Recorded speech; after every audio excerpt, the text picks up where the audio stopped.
একটি পরিবারের মাসিক আয় ও সঞ্চয়ের অনুপাত 12:5। যদি পরিবারটির সঞ্চয় হয় 1,000 টাকা, তাহলে মাসিক খরচের মান কত? এখানে সঞ্চয় মানে মাসিক সঞ্চয়। তাহলে মনে করি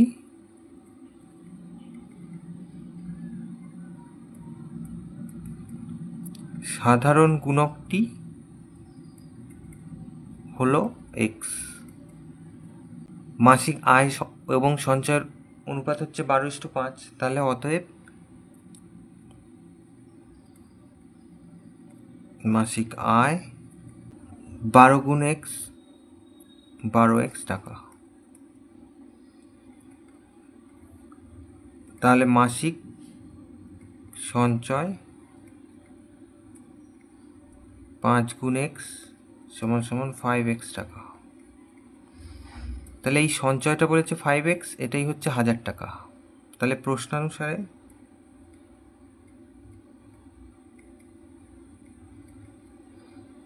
ফাইভ এক্স মানে 1000 টাকা। তাহলে x সমান সমান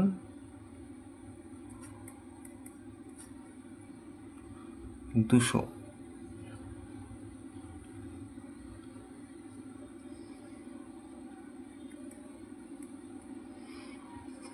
তাহলে x এর মান 200 পেলাম। তাহলে মাসিক আয় তাহলে বার করতে পারবো। মাসিক আয়, অতএব মাসিক আয় সমান সমান 12x। তার মানে 12 গুণ x এর মান 200, তার মানে 2400 টাকা।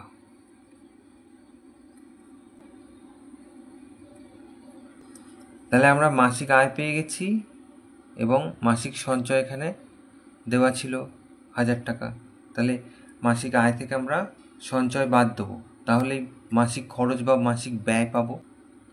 আয় থেকে যদি ব্যয় বিয়োগ করা যায় তাহলে সঞ্চয় পাওয়া যায়, তেমনি আয় থেকে যদি সঞ্চয় বিয়োগ করা যায় তাহলে ব্যয় পাওয়া যায়। তাহলে অতএব মাসিক খরচের পরিমাণ বা ব্যয়ের পরিমাণ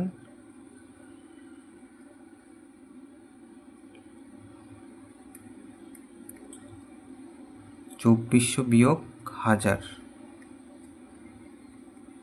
তার মানে 1400 টাকা।